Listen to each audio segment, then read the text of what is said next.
Hello, আসসালামু আলাইকুম। আপনারা অবশ্যই কেমন আছেন? আশা করি অবশ্যই ভালো আছেন। এবার আমরা ঈদে কি কি করেছি এবং এভরিথিং সবই জানাবো।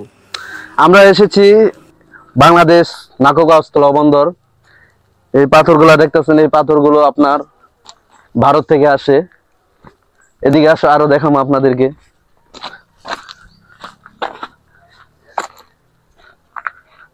এই যে বড়গুলো পাথর বিভিন্ন ধরনের যান্ত্রিক অংশ, জাহাজ, এমনকি স্টিমার, এগুলো কাজে নিয়োজিত থাকে। জায়গাগুলো দেখতেছেন, এটা হচ্ছে আপনার ভারত থেকে যত মালামাল আসে। যে এই জায়গাটা আপনার চেকিং পোস্ট, ঠিক আছে। আপনার আবার সামনের দিকে আছে আপনার ভারত দেখছে বিদ্যুৎ সীমানা। আবার ওই যে ওদিকে ভারতের সীমানা অতিক্রম করলে এই সমস্যা হয়েছে। তো আপনি তো দেখতেই পেলেন, এখানে কিন্তু আপনার ভিডিও কিংবা ছবি এখানে কিন্তু করা নিষেধ, কিন্তু আমাকে বারণ করেছিল। আমি তারপরও শুনিনি কথা।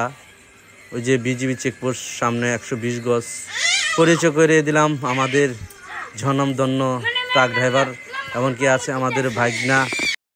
ঘুরতে ঘুরতে আমাদের খিদা লেগে গেল, কিন্তু কি খাবো কিন্তু খুঁজে পাচ্ছিলাম না। লাস্টের দিক দিয়ে একটা দোকানে ছিল, অন্তত মুড়িটুকু পেয়েছি। মুড়িটুকু খেয়ে তাও জীবনের একটা চলার মতো একটা শক্তি, এনার্জি আমরা জোগাড় করেছি।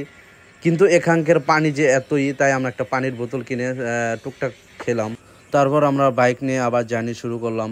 পাহাড়ি এত সরু দিগন্ত পথ, যদি আপনারা কখনো যদি আসেন লালিতাবাড়ি স্থলবন্দর নাকুগাঁও, আপনার মন ভরে যাবে। মোবাইলে যতটুকু আপনি দেখতে পাচ্ছেন ততটুকুর চেয়ে যদি আপনি বাস্তবে দেখেন, মানে অ্যাকচুয়ালি বলতে গেলে ওয়াও, ঠিক আছে।